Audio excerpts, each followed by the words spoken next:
नमस्कार, आप देख रहे हैं एनवी न्यूज और मैं हूं आपके साथ काजल ठाकुर। पश्चिम बंगाल के उलुबेरिया नॉर्थ से आज टीएमसी के नेता गौतम घोष के घर से ईवीएम और वीवीपैट बरामद हुई है और इस मामले पर बीजेपी और टीएमसी अब पूरी तरीके से हमलावर है। बीजेपी ने टीएमसी पर चुनावों में धांधली का आरोप लगाया है। बीजेपी के प्रदेश अध्यक्ष दिलीप घोष ने तंज कसते हुए पूछा है कि विपक्ष एक तरफ ईवीएम पर सवाल उठाता है तो वहीं दूसरी तरफ ईवीएम को घर में रखता है। दिलीप घोष ने कहा कि टीएमसी जानती है अब वो चुनाव हार चुकी है, इसलिए वो बदमाशी करके जीतने की कोशिश कर रही है। ये आज की नहीं बल्कि पुरानी चीज है। पंचायत चुनाव के समय नई टाउन से भी ये लोग ईवीएम बॉक्स लेकर गए थे। बैलेट बॉक्स हुगली में फेंक दिया गया था। ये सब घटना चुनाव के समय घटित होती है। हमें इन सब चीजों को बदलने में वक्त लगेगा। ममता बनर्जी की चोट पर चुटकी लेते हुए घोष ने कहा कि ममता बनर्जी तो अभी सब कुछ गुस्से में है। मैं बोलता था कि वो अपने खुद के शरीर पर विश्वास नहीं कर पा रही हैं और देखिए उनके पैर ने उनको धोखा दे दिया है। इतने दिनों तक पुलिस ने सारा काम करवाया था।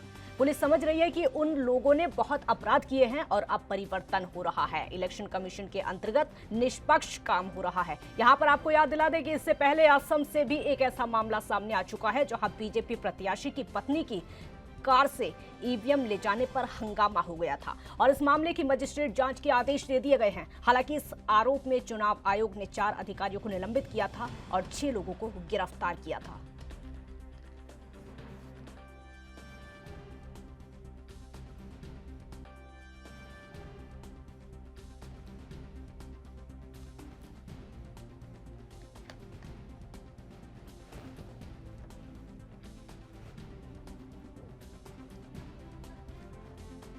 तो पहले असम में हुआ और अब बंगाल में ईवीएम चोरी करने का मामला पहले बीजेपी ने किया और अब टीएमसी ने। बंगाल में एक टीएमसी नेता के घर से ईवीएम और वीवीपैट को बरामद किया गया है। अब सीधे सीधे आरोप लग रहा है कि टीएमसी अपनी हार मान चुकी है, जिसके चलते अब ईवीएम को छुपाया जा रहा है, अब ईवीएम को चुराया जा रहा है। हालांकि सिर्फ टीएमसी की बात नहीं है, ये पहले बीजेपी के साथ हो चुका है। असम में बीजेपी प्रत्याशी की पत्नी की गाड़ी से ईवीएम मशीन बरामद की गई थी, जिसके बाद पूरी तरीके से विपक्ष हमलावर था, चाहे वो कांग्रेस हो या फिर बंगाल में टीएमसी हो। यहाँ पर इतना तो साफ हो गया कि राजनीतिक दलों की जो राजनीति होती है लगभग एक जैसी, चाहे वो झूठ बोलने के मामले में हो, आरोप प्रत्यारोप के मामले में हो या फिर राजनीति करने के तरीके के मामले में हो। बंगाल की सियासत थमने का नाम नहीं ले रही है। 3 चरणों की वोटिंग, आज तीसरा चरण है। बंगाल में सुबह से ही मतदान हो रहा है। लोग उत्साहित हैं, मतदाता उत्साहित हैं अपनी नई सरकार को चुनने के लिए, अपनी नई सरकार के गठन के लिए। एक बार फिर से तीसरे चरण का मतदान देखने को मिल रहा है। लेकिन ईवीएम मशीन एक टीएमसी नेता के घर से बरामद होना टीएमसी पर सवालिया निशान खड़ा करता है। हालांकि इससे पहले असम में बीजेपी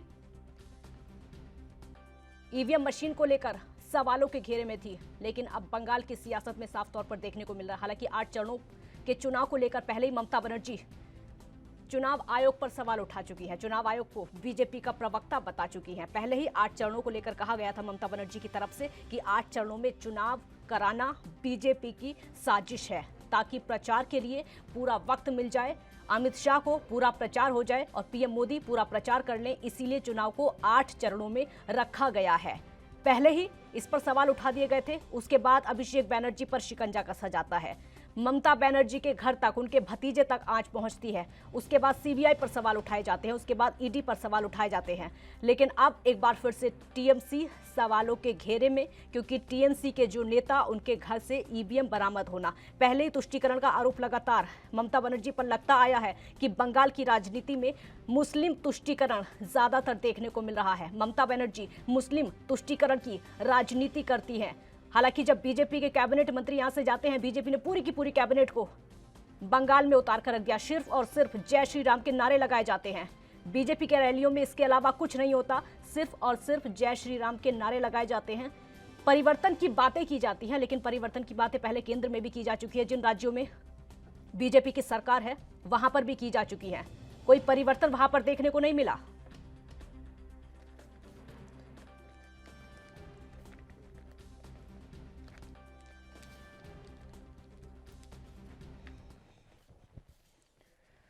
और डिबेट की शुरुआत करते हैं। हमारे साथ प्रदीप भटनागर बीजेपी का पक्ष रखने के लिए जुड़ चुके हैं। प्रदीप जी, पहला सवाल मेरा आपसे, एक टीएमसी नेता के घर से ईवीएम मशीन बरामद की गई है, आपका रिएक्शन?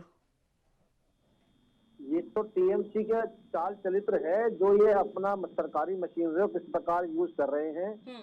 जो मशीनें घर के अंदर मिली, देखिए पहले एक एलिगेशन एक भारतीय जनता पार्टी के भी नेता पे आया था कि मशीनें गाड़ी में बरामद हुई और स्पष्टीकरण भी दिया गया था कि मशीनें क्यों बरामद हुई, क्योंकि खराब हो गई थी गाड़ी इलेक्शन कमीशन की, जिसमें मशीनें जा रही थी। अब ये क्या जवाब देंगे जो घर में मशीनें मिली हैं? तो इसका मतलब घर में मशीन मिलने का कुछ तो कारण है, क्योंकि मशीनरी जो पश्चिम बंगाल के जो सरकारी मशीनरी है, इसका मतलब ममता जी के दबाव में काम कर रही है। और ममता जी को बैठकर जवाब देना चाहिए कि कितना डरा रखा है इन्होंने, जो सरकारी अमला है, जो कितना डरा रखा, धमका रखा है कि वो पहले ही बोल चुके खेला होवे खेला होवे खेला होवे खेला होवे के खेल खेलेंगे। और उन्होंने तो खुली धमकी भी दी है ममता जी ने मंच पे कि किस प्रकार अगर चुनाव में हम हारते हैं तो क्या खेल चलेगा, क्या नंगा नाच होगा, तांडव होगा, उपद्रव होगा। वो स्पष्टीकरण तो ममता जी पहले भी दे चुकी है मंच पे। देखिए एक सीएम होके इतनी गंभीरता और गंभीर पद पे होके अगर सीएम ये बात को कहे ना, तो कहीं बड़े देश की शर्मिंदगी की बात है कि एक मुख्यमंत्री अपने प्रचार के लिए अपनी हलासमेंट को देखते हुए किस तरीके से मंच पे भाषण दे रहा है। ठीक है, हमारे साथ डॉक्टर दयाशंकर टीएमसी का पक्ष रखने के लिए जुड़ चुके हैं। डॉक्टर दयाशंकर, बहुत स्वागत है आपका। डॉक्टर दयाशंकर, बीजेपी लगातार कहती आई है कि टीएमसी अपनी हार मान चुकी है, मतलब इस हद तक हार मान चुकी है कि ईवीएम ले जाकर अपने घर में रख ली। अब देखिए हास्यप्रद स्थिति बनता जा रहा है। हम लोग कहे थे ना कि ये जो है पार्टी सर्कस पार्टी हो गई है। हाँ। और सर्कस पार्टी बताया गया था इसको। अब देखिए आसाम में इसके साथ कांड हुआ, रंगे हाथे पकड़ो गए और पता नहीं कितना काम ये लोग तमाम कर लिए उसी में। सर्कस पार्टी उनको बोल रहे, फिर आपको क्या बोलेंगे अगर उनको सर्कस पार्टी बोल देंगे? वो बोलिएगा पहले वर्णन पिनता हो जाए, वर्णन कर लिया जाए। ठीक है, बोलिए, वर्णन करिए। हाँ, ये देखिए सर्कस करते हुए पकड़ा गए तो बताया कि भाई इसमें रख लिए ये। अब तमिलनाडु में गधे से जो ईवीएम ढोई जा रही है और किसी बूथ पे 90 वोट है तो 181 वोट पोलिंग करा रहे हैं। तो देखिए हमारी पार्टी जो है माँ माटी मानुस, हम लोग जनता में विश्वास करते हैं। यदि ईवीएम पकड़ी गई है तो चुनाव आयोग को कड़ी से कड़ी कार्रवाई की जानी चाहिए। न तो हमारी पार्टी सब में विश्वास करती है, न तो हम लोग झूठ बोलने में विश्वास करते हैं, न जुमला छोड़ने में विश्वास करते हैं। कड़ी से कड़ी कार्रवाई की हम लोग मांग करते हैं। ऐसा इवेंट न हो कि ये लोग की कोई सोची समझी साजिश हो जिससे पार्टी की छवि खराब हो। जब बीजेपी प्रत्याशी की पत्नी की गाड़ी में ईवीएम मशीन मिली थी असम में, आप सब लोगों ने सवाल उठाए थे, चाहे वो टीएमसी हो या फिर कांग्रेस हो, सबने सवाल उठाए थे कि बीजेपी को भी हार का डर है और बीजेपी अब धांधली करके चुनाव जीतना चाहती है। यही आरोप अब आप पर लग रहा है। हालांकि जांच अभी तक नहीं हुई है, लेकिन आरोप सीधे लग रहा है। प्रधानमंत्री खुद कह रहे हैं कि ममता बनर्जी हार मान चुकी हैं। स्पष्ट बोल दिया है कि ये जो करा है कि हमारा इससे कोई मतलब नहीं है। देखिए इनके पार्टी के एमएलए हैं, स्टैंडिंग एमएलए हैं, अरे कितने आसानी से कह दिया है इन्होंने कि हमारा कोई मतलब नहीं है, ना पार्टी का ना चाल चरित्र को इन्होंने किस तरह बड़ी मीडिया में कैसे इग्नोर कर दिया है। नहीं, अब जो आप सर्कस कह रहे हैं ना, ये दुनिया है, सुनिए डॉक्टर, ये दुनिया हाँ बता रहा हूँ, ये दुनिया एक सर्कस है, ये दुनिया एक सर्कस है। और ममता जी ने जो 10 वर्ष पश्चिम बंगाल की जनता को सर्कस दिखाया है, ये सर्कस वही है जो अब जनता आपको दिखा। सर्कस आपका फ्लॉप हो गया है तो दूसरे के सर्कस पे आपका ध्यान है, क्योंकि आप इतना आप दोनों को रोकूंगी। ब्रेक का वक्त यहाँ पर हो गया, छोटा सा ब्रेक यहाँ पर लेते हैं। आप देखते रहिए एएमडी न्यूज।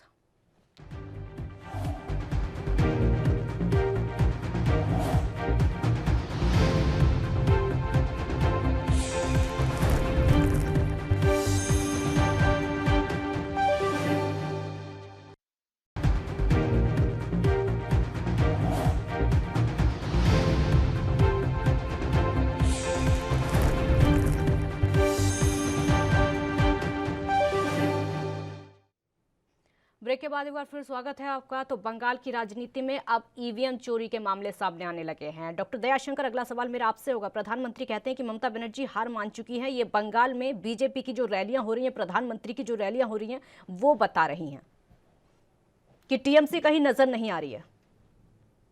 अब तो आसाम की घटना का चर्चा मैंने किया, गधे से ईवीएम को ढोने का चर्चा मैंने किया, और प्रशांत किशोर जी ने शंका व्यक्त किया था कि पुलवामा हमला बिहार के समय एक और हमला हुआ था। अब देखिए एक और हमला हो गया। और कहीं ना कहीं प्रशांत किशोर जी की बातें स्पष्ट हो रही हैं और बड़ा ही दुखद है। और अब तो गृह मंत्री महोदय को स्वेच्छा से इस्तीफा देके देश से माफी मांग लेनी चाहिए, क्योंकि हमारे देश के सैनिक हमारे लिए सब कुछ है और ये चीजें अब चलने लायक नहीं है। देश की गंभीर इन्होंने स्थिति बना रखी है, चाहे वो घुसपैठ का मामला हो, चाहे आतंकवाद खत्म करने का हो, चाहे नक्सलाइटों का मामला रहा हो। ये लोग पूरी तरह से फ्लॉप हो चुके हैं। बंगाल पर आ जाइए, बंगाल पर वापस आ जाइए। बंगाल पर वो मुद्दा नहीं है हमारा, आज का मुद्दा नहीं, बंगाल पर वापस आ जाइए आप। जी जी, वही मुद्दा की बात हो रही है ना। प्रशांत किशोर जी ने जो हम लोग के थे, तो उन्होंने शंका जाहिर किया था कि देखिए कि इस समय ये घटना घटी थी, बिहार के समय कौन घटना घटी और इस समय घटना घट सकती है, वो घटना घट गई। अब तो ये जांच का विषय, और अब बता रहा हूँ कि गधे से जो है ईवीएम ढोई जा रही है, तो इसका क्या मतलब है? प्रदीप भटनागर जवाब दीजिए। देखिए, पहले तो बहुत अच्छा, बड़ा अच्छा डॉक्टर साहब ने बताया है। ठीक है, बिल्कुल मैं भी माफी चाहता हूँ, भूल गया था मैं पहले उन शहीदों को नमन करता हूँ जिन्होंने देश के लिए आहुति दी है। और जो नक्सलवाद के जो ये जन्मदाता मेरे सामने बैठे हैं, सपोर्टर बैठे हैं, जो जनता के जूते से अब इस धरती, कलकत्ता की धरती से बाहर हो जाएंगे, ये भी देखेंगे। देखिए, जो आज चुनाव है सिंगूर के अंदर भी, जहां पूरी धरती को करीब 26,000 परिवारों को इन्होंने बेघर कर दिया है टाटा नैनो को लेके। आज वहाँ चुनाव है। ये जो आसाम की बात कर रहे हैं ना, आसाम की जो बात कर, आसाम की जनता जो थी ना, जो चाय की पत्ती उगाती है, उसने ही पहले जीत दिलाई थी भारतीय जनता पार्टी को, फिर वो जीत दिलाएगी, क्योंकि उनके लिए काम किया है। अगर पश्चिम बंगाल की अगर बात करते हैं, आज जहाँ अहम मुद्दों पे चुनाव है सिंगूर को लेके, आप क्या उसके बारे में जवाब देंगे? आपने सिंगूर का क्या विकास किया? आपने नैनो तो भगा दी थी वहां से, आपने उसे औद्योगिक केंद्र क्यों नहीं बनाया? आज ही हमारा गरीब किसान वहां से सरिया तोड़ के निकालता है, आज बंजर जमीन पड़ी है वहां की। क्या आपने उसके विषय में काम किया? नंदीग्राम में बहन जी, जहाँ ममता जी जो आपकी घायल हो गई थी, सड़क भी नहीं थी, ग्रीन कॉरिडोर बना के लेके जाना पड़ा था उनको, क्योंकि आपने अगर पश्चिम बंगाल के विकास के लिए अगर काम किया होता तो ये जो आप जो संज्ञान देते ना, माँ माटी मानुष का, माटी हिंदुस्तान की है और कलकत्ता पश्चिम बंगाल इस हिंदुस्तान से दूर नहीं है। और अगर आप मानुष की बात करेंगे, मानुष पूरे देश में रहता है, भारतवर्ष में, और पूरे भारतवर्ष में जो मानुष है ना, वो सब एक है, वो सब मानुष है, जानवर नहीं है। आप केवल आप कौन सा परिवर्तन करेंगे? अगर टीएमसी ने परिवर्तन नहीं किया, आप कौन सा परिवर्तन करेंगे? गिनवा दीजिए जरा, बंगाल के लोग भी सुन ले कम से कम। अगर बीजेपी की सरकार बनती है तो उनको क्या फायदा होने वाला है? जी बिल्कुल, देखिए, सबसे प्रथम तो जो है, जो सड़क निर्माण होना है, जो शहर की तरफ जाने वाली है, अगर आपके प्रदेश के अंदर सड़क स्वच्छ होंगी, रास्ते स्वच्छ होंगी, तो उस पर चलना अच्छा होगा। जब चलना अच्छा होगा तो बाहर के लोग भी आएंगे, जब बाहर के लोग आएंगे तो डेवलपिंग भी होगी, जब डेवलपिंग होगी तो होटल भी बनेंगे, रिसोर्ट भी बनेंगे और दुकानें भी खुलेंगी, कुछ चाय बेचेगा, कुछ बेचेगा। डेवलपिंग का शुरुआत ही सड़क से, रास्ता पहली चीज। आज वहाँ जिन क्षेत्रों में आतंकवाद और नक्सलवाद है, उसे खत्म करना बहुत अहम काम है सरकार का, जो सरकार चुने हुए काम करे। तो और दूसरा काम जो वहाँ मछली पालन है, उसको प्रोत्साहन देना, वो अहम काम है। जो कुछ पश्चिम बंगाल के अंदर चाय बागान का काम होता है, उसको प्रोत्साहन देना, उसको डेवलप करना, आगे बढ़ाना। इनके राज्य में जितने भी व्यापारी थे जो चाय की पत्ती काम करते, इन्होंने एनक्रोचमेंट से, जिन्होंने उनसे अपहरण और पत्ती के चक्कर में भगा दिया उन्होंने, इनको बाहर के व्यापारियों को उन्होंने। ठीक है डॉक्टर दयाशंकर, ठीक है डॉक्टर दयाशंकर, सड़क से लेकर संसद तक तमाम चीजें उन्होंने गिना दी हैं, जो कि बीजेपी सरकार आने के बाद उनको करेगी, जो खामियां हैं उनको सुधारा जाएगा। मतलब टीएमसी ने कुछ किया ही नहीं अब तक जो सरकार थी।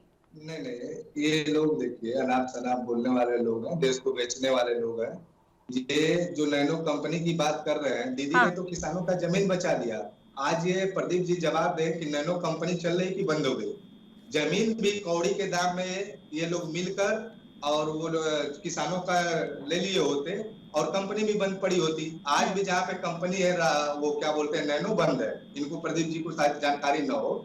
और रही बात रोजगार की, तो ये लोग तो रोजगार छीनने वाले लोग हैं, देश को बेचने वाले लोग हैं, देश को गुमराह करने वाले लोग हैं। अब देखिए ना, ये कट मनी भ्रष्टाचार की बात करते थे, राफेल का जिन निकल गया है। एक बिचौलिए ने 8 करोड़ का मामला आया है।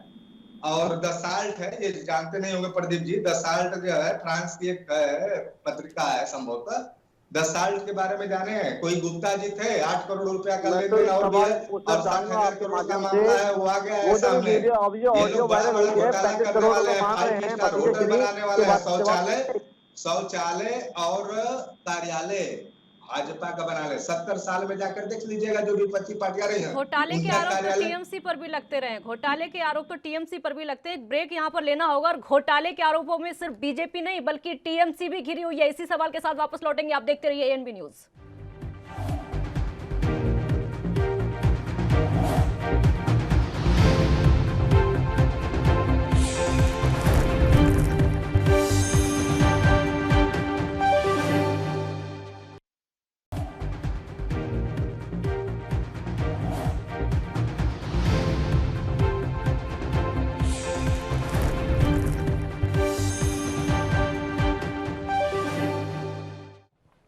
ब्रेक के बाद एक बार फिर स्वागत है आपका। दोनों मेहमान लगातार हमारे साथ बने हुए हैं। डॉक्टर दयाशंकर, अगला सवाल एक बार फिर से मेरा आपसे होगा। भ्रष्टाचार को लेकर, घोटालों को लेकर तमाम आरोप बीजेपी पर लगा रहे हैं।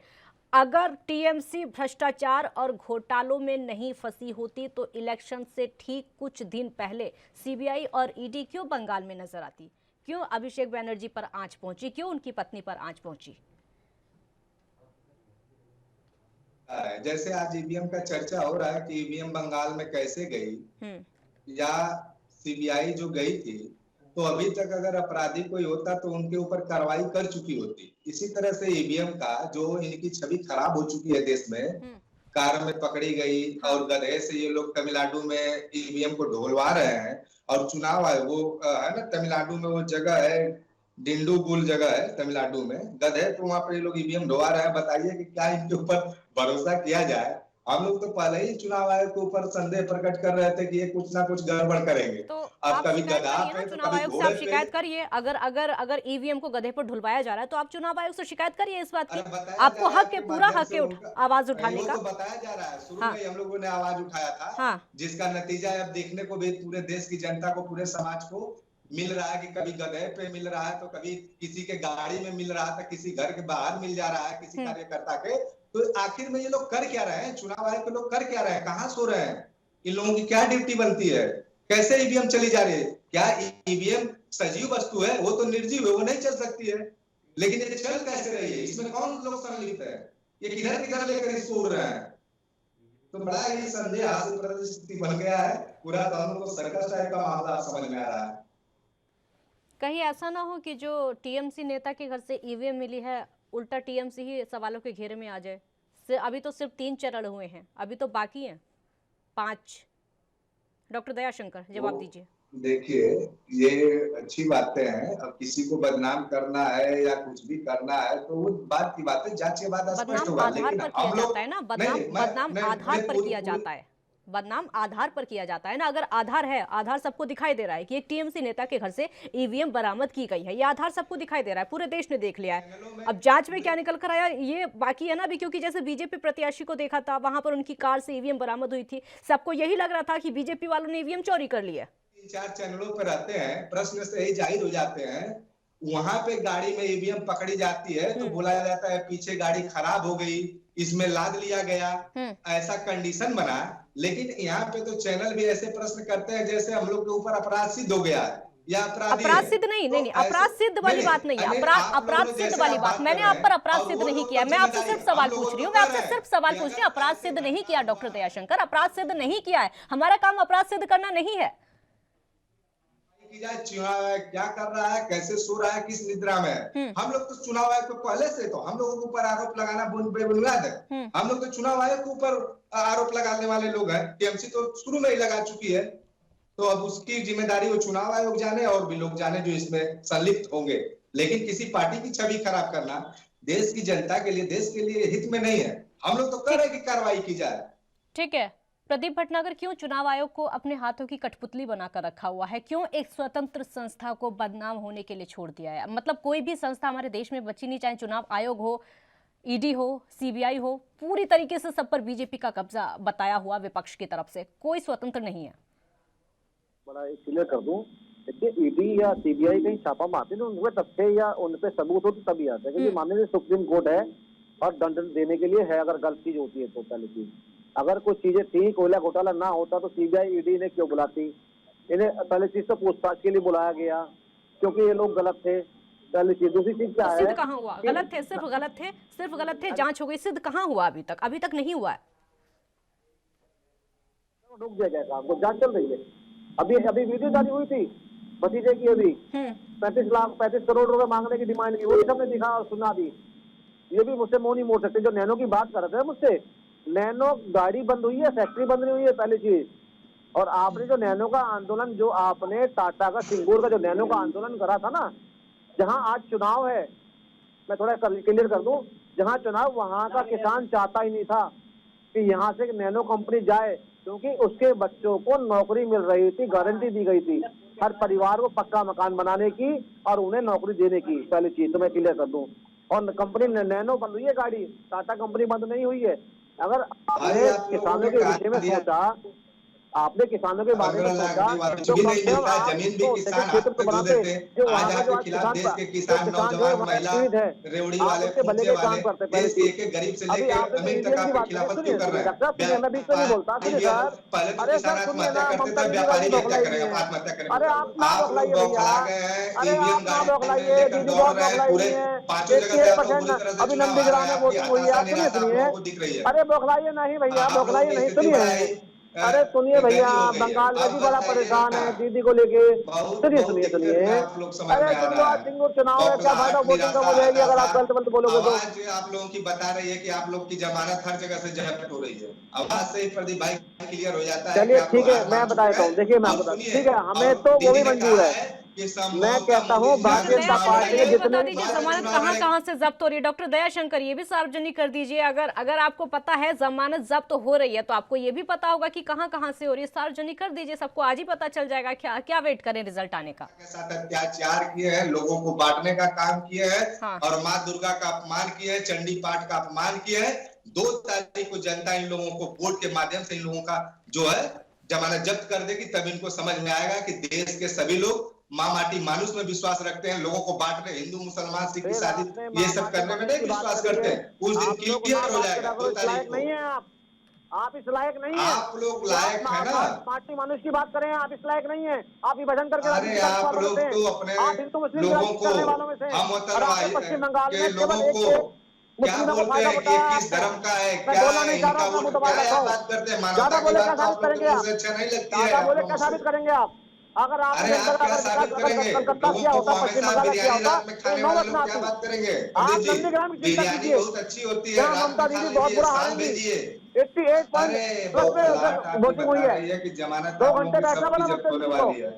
ये 2 छोड़ तारीख दीजिए, तक आ गया झोलाबाजी है, छोड़ दीजिए, वहीं से ये झोलाबाजी छोड़ दीजिए, चंदाबाजी छोड़ दीजिए। ये अरे सिखा देगी अब सब तो जनता गधे आपको। से मशीन इतना ढुलवाइए, झोलाबाजी गधा में चिंताबाजी घूम की रहे है ना हैं। आप। सब समझ, सुनिए डॉक्टर साहब, राफेल सुनिए, का आपसे भूत आ बड़ा गया है, बहुत बोलते हैं आप राफेल लोग, राफेल करते का कुछ भूत नहीं आ है। गया है, विदेशों में चर्चा कहते विश्व में करते कुछ नामी हो नहीं रही है है। आप। अगर कुछ करते राफेल का होते तो भूत ये नौबत निकल ही ना आती। गया है। अब मुझे एक सवाल घबराइए का मत। जवाब दीजिए, खेला हो गया क्या मतलब होता है? एक सूबे की मुख्यमंत्री कह रही है खेला होवे, खेला होवे। ये खेला होवे क्या है?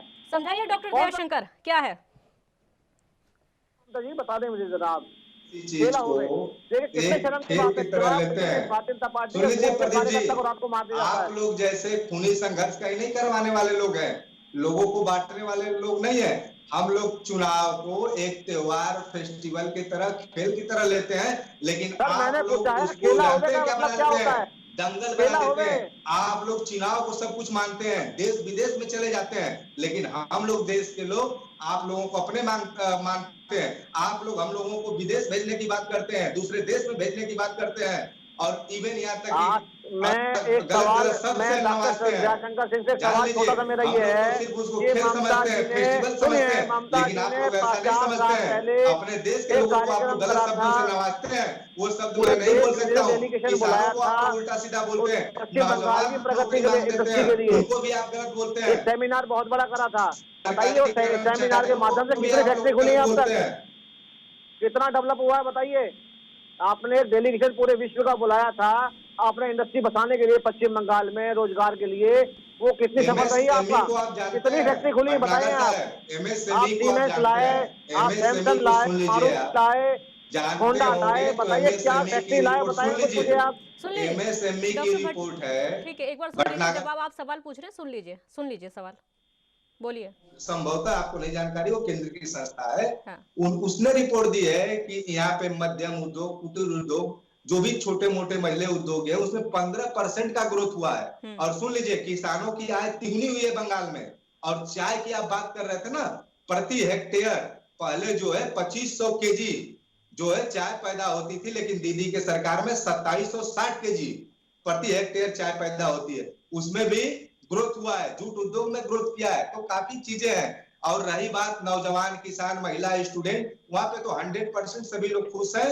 और ये महंगाई जो आप लोग लाए हैं ना, और लोगों का रोजगार छोड़ रहे हैं, देश के संस्थानों को बेच रहे हैं, जनता उसका कड़ा जवाब देने वाली है आप लोगों को। डॉक्टर दयाशंकर, आप कह रहे वहां पे सब लोग खुश हैं, किसान खुश हैं, युवा खुश है, सब लोग खुश हैं। राकेश टिकैत बंगाल में क्या करने के लिए जाते हैं फिर, अगर सब लोग खुश हैं तो? किसानों को जगाने के लिए, जो काला कानून किसान तो खुश है ना, किसान तो खुश है, किसान तो वहां के खुश है, क्योंकि ममता बनर्जी ने इतना कुछ कर रखा है, किसानों के लिए खुश है। किसान खुश है, लेकिन इन किसानों को ये बताना जरूरी है कि आपके साथ ये तीनों काला कानून लाके आपके साथ गलत हो सकता है। आप लोग सोच समझकर वोट करना। नौजवान भी गए, सोच समझकर वोट नहीं करना, सोच समझकर वोट नहीं। डॉक्टर दयाशंकर, ये नहीं कहा सोच समझकर वोट नहीं करना, आप बीजेपी को वोट मत करना, ये कहा गया है। ये बात सबको पता है, घुमाने वाली बात है ही नहीं, सार्वजनिक तौर पर राकेश टिकैत ने कही है। हाँ। जो यूथों को, नौजवानों को समझौता और ज्वाइनिंग पेपर मिला है, लेकिन ज्वाइनिंग नहीं करा गया है, वो लोग भी वहां पे गए हुए थे। तो महिलाएं भी जा रही हैं, नौजवान भी जा रहे हैं। तो एवरीथिंग, जो टोटल पीपुल है देश के, इनके कहीं ना कहीं खिलाफत में है। लेकिन इन लोगों को समझ नहीं, हम लोग तो ये समझते नहीं है कि जहां इनकी 2 सीटें 1 सीटें होती है, कौन सी टेक्नोलॉजी है, कौन सा व्यवस्था है कि ये लोग 200 सीट जीतने की बात करते हैं। जो दिल्ली जैसे, देखिए केंद्र में इनकी सरकार है, दिल्ली जैसे जगह पे ये लोग 0 सीट पाते हैं। बड़ा ही हास्यप्रद स्थिति है। बहुत से स्टेटों में तो ये लोग का खाता तक नहीं खुलता है, लेकिन वहां भी ये लोग सरकार बनाने की बात करते हैं। और दिल्ली देखिए इसका जीता जागता उदाहरण है। प्रदीप भटनागर, जवाब दीजिए। ऐसे तो हमारे पौंडीचेरी में भी 3 विधायक है नॉमिनेट, वहाँ भी हम दावा करते हैं चुनाव अपने सरकार बनाने की, क्योंकि हौसला है, हम में हिम्मत है, जज्बा है, मेहनत करने की क्षमता है। इसलिए तो हौसले से कुछ नहीं होगा ना, हौसले से थोड़ी कुछ होगा। आप वो करके दिखाएंगे जो वहाँ की पब्लिक को चाहिए, वो चाहिए ना। हौसले से क्या होगा? की बात, पश्चिम बंगाल से 18 सांसद आते हैं भारतीय जनता पार्टी के। आपकी विधानसभा चुनाव हुआ था बहुत बड़ा, जो खेला हो गया कर दे ना। उस हौसले के साथ जो सांसद हमारे आए हैं पार्लियामेंट के अंदर भारतीय जनता पार्टी के, वो हौसला हमारे लिए बहुत बड़ा है पश्चिम बंगाल में चुनाव लड़ने के लिए। और दम पे ताज ठोक रहे हैं हम लोग, और सरकार बनाएंगे भी, और ये भी दावा कर सरकार बनाएंगे भी। और सरकार जब बनेगी तो बार बार ईवीएम चोरी की घटनाएं सामने आती रहती है। ठीक है डॉक्टर दयाशंकर, बार बार ईवीएम चोरी की घटनाएं, ठीक है। अब मेरा सवाल सुन लीजिए डॉक्टर दयाशंकर, मेरा सवाल आपसे है। बार बार ईवीएम चोरी की घटनाएं सामने आती रहती है, कभी बीजेपी वाले ईवीएम चोरी कर लेते हैं, कभी टीएमसी वाले ईवीएम चोरी कर लेते हैं। इस बार का चुनाव क्या ईवीएम चोरी से ही सिर्फ जीता जाएगा? ऐसा करिए फिर, आधी आप ले जाइए, आधी बीजेपी वाले ले जाएंगे। देखिए, हम लोगों को नहीं, ये इस तरह की ईवीएम हम लोग को नहीं चाहिए। हम लोग जनता के ऊपर विश्वास करने वाले लोग हैं। हम लोग को मामाटी मानुष के साथ है। नहीं, अगर ऐसा लगता है, अगर दोनों ही राजनीतिक पार्टियों को ऐसा लगता है कि ईवीएम चोरी करने से आपकी सरकार बन जाएगी, तो आधी ले जाइए, आधी टीएमसी वाले ले जाएंगे, आधी बीजेपी वाले ले जाएंगे। काउंटिंग करने की भी जरूरत नहीं पड़ेगी उसके बाद। भाजपा वाले करें, ये लोग ले जाएं और ईवीएम को ऐसे पकड़ते हैं जैसे तोता का जान ईवीएम में बसा। यही तो टेक्नोलॉजी हम लोग पूछते हैं कि कौन सी टेक्नोलॉजी है आप लोग की कहीं भी सरकार बना लेते हो, जहाँ पे आपको बहुमत जैसे एमपी का चुनाव। डॉक्टर दयाशंकर, अभी आप भी फंसे हुए हैं, अभी स्पष्ट नहीं हुआ है, अभी आप भी फंसे हुए हैं, क्योंकि जांच अभी बाकी है, तो फंसे हैं अभी आप। उस पे कार्रवाई हो, वो तो हम लोग खुला है कि हम लोग चुनाव आयोग को विश्वास नहीं करते हैं। कार्रवाई करें, वो उसकी जिम्मेदारी है, केंद्र सरकार की वो जिम्मेदारी है कि कैसे क्या हो रहा है, वो उसका जवाब देने का काम है। आप कह रहे हैं कि चुनाव आयोग पर विश्वास नहीं करते हैं, फिर कार्रवाई की बात करते हैं। चुनाव आयोग कार्रवाई करवाएगा तो आप भरोसा कैसे करेंगे? जो कार्रवाई होगी, जो उसका नतीजा आएगा, कैसे भरोसा करेंगे अगर आपको आयोग पर ही भरोसा नहीं है तो? 8 चरण में चुनाव उन्होंने करवा दिया, तमिलनाडु में 1 चरण में करवा दिया। हम लोगों ने बार बार बोला कि देखिए, देश की जनता के साथ अत्याचार आप मत करिए। देश जो है पूरा विश्व कोरोना काल से दौड़ा हुआ है। नौजवान, बेरोजगार, व्यवसायी, नौकरी वाले, उनका भी पेमेंट कटा हुआ है। और लंबा प्रक्रिया में आप चुनाव को खींचेंगे तो सरकारी संसाधनों का दुरुपयोग होगा, जनता खर्च के से दौड़ेगी। शुरू से ही काजल जी आपके चैनल के माध्यम से बहुत बार रिक्वेस्ट किए चुनाव आयोग को, लेकिन इन लोगों की क्या मंसूबा है, क्या मामला था और किस तरह से इन लोगों ने 8 चरण में खींचा। तो सिर्फ जवाब प्रदीप जी ये दे दें कि तमिलनाडु में 234 सीट पे एक ही चरण में कैसे चुनाव ये लोग करवा लेते हैं? ये बंगाल के साथ दोहरा चरित्र क्यों रखते हैं? तो ये बंगाल की जनता, जनमानस, पढ़े लिखे लोग और इनका जवाब देंगे कि क्यों आप ऐसा अत्याचार करते हो बंगाल के लोगों के साथ। जवाब दीजिए प्रदीप भटनागर।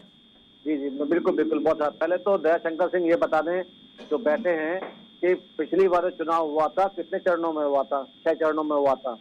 अगर आपको ज्ञात हो तो पहले चीज 2 चरणों में बढ़ाया हमें बढ़ाया ज्ञात गया है, है। हमें ज्ञात है। हाँ तो ज्ञात है। केवल कितने चरणों में बढ़े? 2 चरण बढ़े। क्यों बढ़े पता है आपको? वोट बैंक, वो वोट बढ़े हैं वहाँ पे, जो नए वोट बने इसके चक्कर में। दूसरी चीज भीड़ ना हो और इसलिए दूसरे जगह वोट भी बने। वोट बढ़ते होंगे प्रदीप जी। बता रहा हूँ ना, आप तो जवाब दोगे एक नहीं। जिला आप में पश्चिम बंगाल 2 सरकार बार चला रहे चुनाव हो, नहीं हुए आपको थे। मुझसे ज्यादा पता होना चाहिए। मैं आपको बता रहा हूँ, ज्ञान दे रहा हूँ। आपको मुझसे ज्यादा पता होना चाहिए। मैं आपको बता रहा हूँ कि 2 चरणों में क्यों बढ़ा है। कोविड का टाइम है इसलिए भीड़ कम हो इसलिए बूथ बढ़ाए गए हैं। अगर बूथ ना बढ़ाए होते तो उतने चरणों में होता। पहली चीज, जो आपके यहाँ प्रधानी के चुनाव हुए थे और जो गुंडागर्दी टीएमसी ने करी, वहां के प्रधान में चुनाव ना होने के लिए जो जितने लोग मरे उसको देखते हुए भी 2 चरण बढ़ाए गए हैं। ये निर्वाचन आयोग ने देखा है इस चीज के बारे में, किस तरीके से वहाँ इतने लोगों की राजनीतिक हत्या हुई है। इन सबका आकलन करने के बाद, सर्वे करने के बाद 2 चरण बढ़ाए गए हैं। मैं आपको ज्ञान के लिए बता दूं, अगर आप कभी डिबेट में बैठे हैं तो ये 8 चरणों में चुनाव हुआ, इसके विषय में दोबारा आप कृपया सवाल ना करें। अगर आपको भी क्लियर ना हो तमिलनाडु तो का मैं भी फिर बता बता देना, दूंगा आपको। तमिलनाडु का भी बता देना। लेकिन अच्छा हाँ रहेगा। लेकिन बिल्कुल, हाँ, प्रदीप बिल्कुल। भटनागर वो तो कहते हैं कि आपके चुनावी दौरे पूरे नहीं हो पाए थे, प्रधानमंत्री की चुनावी रैलियां पूरी नहीं हो पाई थी, जिसकी वजह से 8 चरणों में मतदान कराना पड़ा।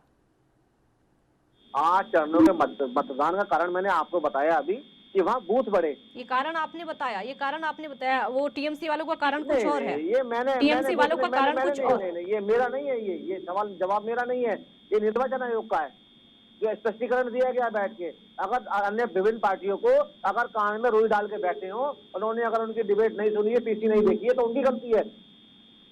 8 चरणों में प्रधानी का चुनाव होने नहीं दिया तो ये लोग मार दिए इन्होंने नॉमिनेशन नहीं भरने दिया, ऑनलाइन भरवाना पड़ा आपने।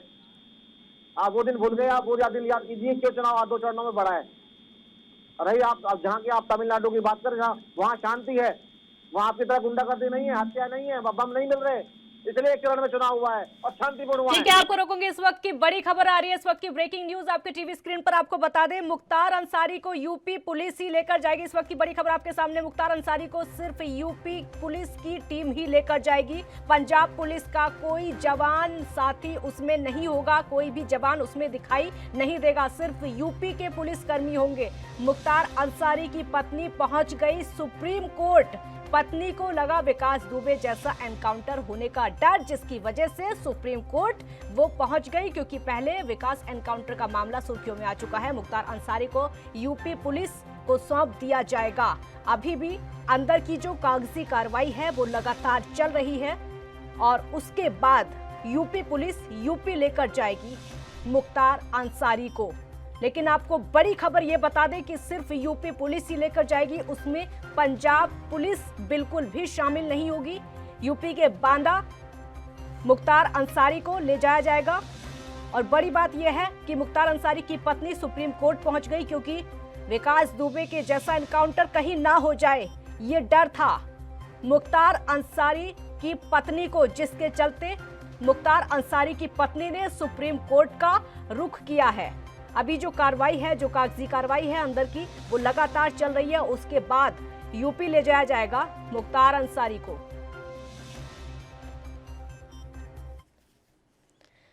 और दोनों मेहमान लगातार हमारे साथ जुड़े हुए, मुद्दे पर वापस आते हैं। प्रदीप भटनागर, अपनी बात पूरी करिए आप, उसके बाद आगे बढ़ते हैं। हाँ, तो चुनाव के विषय थे ना, तो करी उसमें स्पष्ट बोला और बताया पश्चिम बंगाल का कारण भी। मगर ये चीजें इन्हें दोबारा, अभी मैंने इनको भी बता दिया, अगर कहीं मुझे डाउट हो तो मैं बता सकता हूँ, नहीं तो उनकी वेबसाइट पे जाके देख सकते हैं कि 8 चरणों में पश्चिम बंगाल में चुनाव क्यों हो रहा है। और मेरा निवेदन है टीएमसी के नेता से कि दोबारा डिबेट में बैठ के सवाल ना करें। और जब आपने बात की, जो साउथ में जहाँ भी चुनाव है वहाँ शांतिपूर्ण चुनाव हुआ है, खून खराबे में चुनाव नहीं हुआ है, इसलिए 1 चरणों में बहुत शांतिपूर्ण चुनाव हो गया है।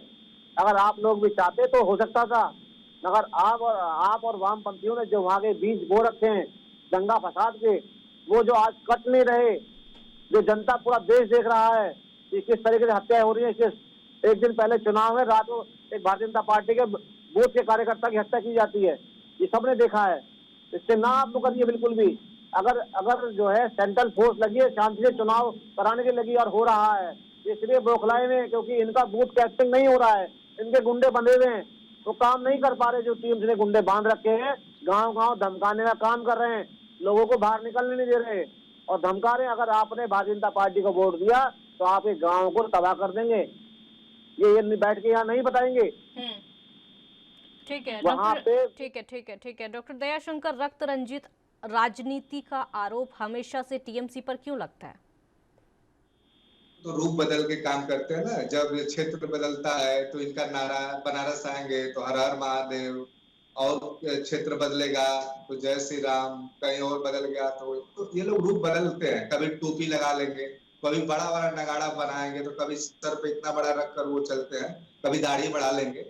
तो अब तो बंगाल की जनता जनमानस ये कह रही है कि ये पता नहीं मिलिट्री के रूप में इसमें कौन से लोग आ गए हैं, ये वोट डालने से रोक रहे हैं और मना भी कर रहे हैं। तो प्रदीप भाई जवाब दे सकते हैं ये बाहरी गुंडे कहाँ से भेजे गए हैं? ये उसमें गुंडे तो नहीं ना आप लोग भेजे हैं, वो आखिर में वोट को क्यों प्रभावित कर रहे हैं?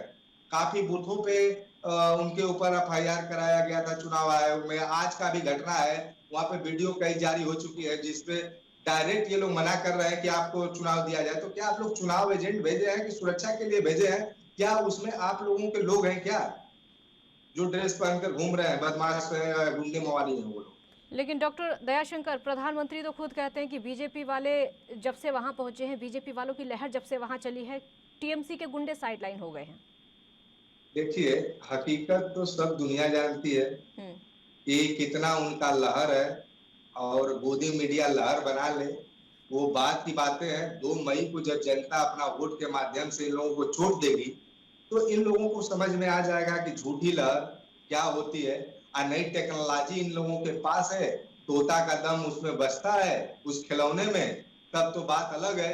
लेकिन ये लोग दूसरे की बात सुनते ठीक है, आपको कहाँ से? रोकूंगी, एक ब्रेक का वक्त यहाँ पर हो रहा है, छोटा सा ब्रेक यहाँ पर लेते हैं, जल्द हाजिर होंगे।